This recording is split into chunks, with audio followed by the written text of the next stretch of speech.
Hello friends, welcome to divine miracles.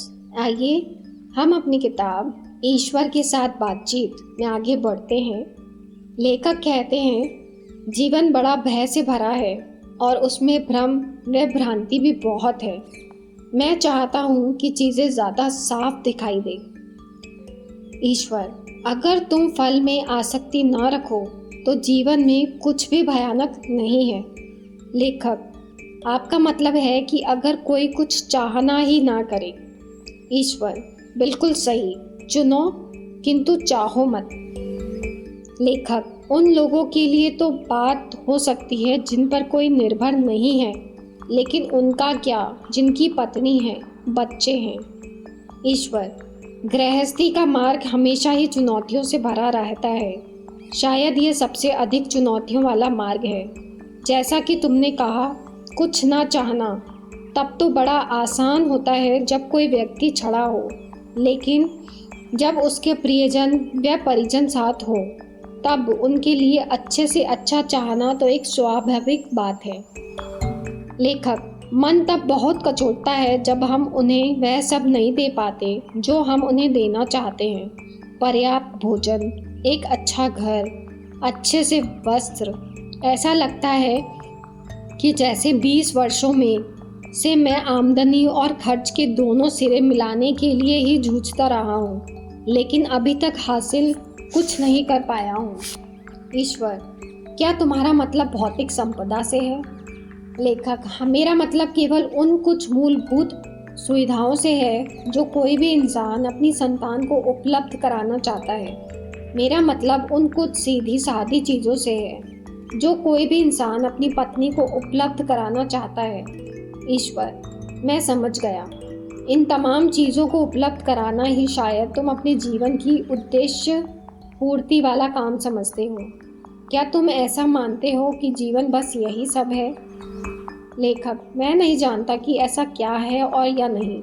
मेरा जीवन यह सब तो नहीं है, लेकिन अगर उसमें ऐसा भी हो जाए तो जीवन का अच्छा हो जाना तो पक्का है। ईश्वर, तो आओ चलो हम शुरुआती प्रश्न पर वापस आते हैं। तुम्हारे अनुसार जीवन किस लिए है? लेखक, यह एक अच्छा प्रश्न है। बरसों से मैं इस सवाल के अनेकों उत्तर पा चुका हूँ। ईश्वर, तुम्हारा उत्तर अब क्या है? लेखक, मुझे लगता है कि इसके दो प्रकार के उत्तर हैं। एक वह जो मैं देखना पसंद करता हूँ और दूसरा वह जो मैं देख रहा हूँ।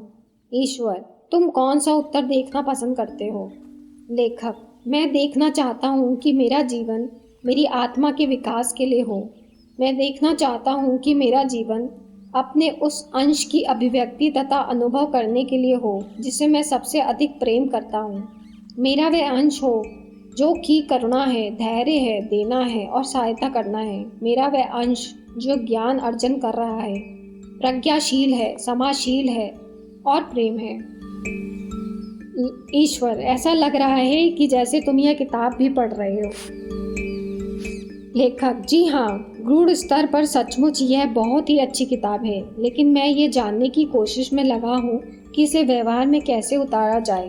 आपके इस प्रश्न का कि मैं अपने जीवन में व्यवहारिकता कैसे देखूं, मेरा उत्तर यह है कि वह दिन प्रतिदिन में जीवित रहने के लिए हो। ईश्वर, ओह, और तुम्हें लगता है कि यह एक बात बाकी सब बातों का निवारण कर देगी? लेखक, तो ईश्वर, क्या तुम समझते हो कि गूढ़ बातें जीवन की बातों का निवारण कर देगी? लेखक, सच्ची बात तो यह है कि मैं केवल जिंदा रहने की अपेक्षा कुछ अधिक करना चाहता हूँ।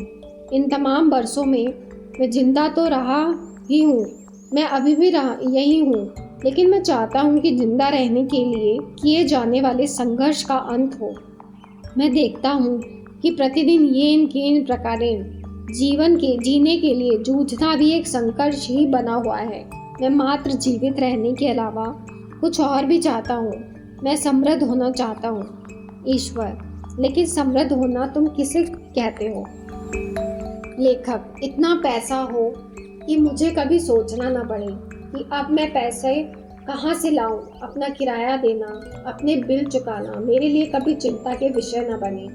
मेरा मतलब है कि मैं बहुत अधिक सांसारिक होना तो पसंद नहीं करता, लेकिन मैं वास्तविक जीवन की बात कर रहा हूँ, ना तो हवा हवाई की और ना ही आध्यात्मिकता के रंग से रंगे उस रूमानी जीवन की जिसकी तस्वीर आपने इस किताब में उतारी है। ईश्वर, तुम्हारी इस बात में क्या क्रोध का एक पुट नहीं है? लेखक, क्रोध तो नहीं है, लेकिन खिन्नता तो है ही।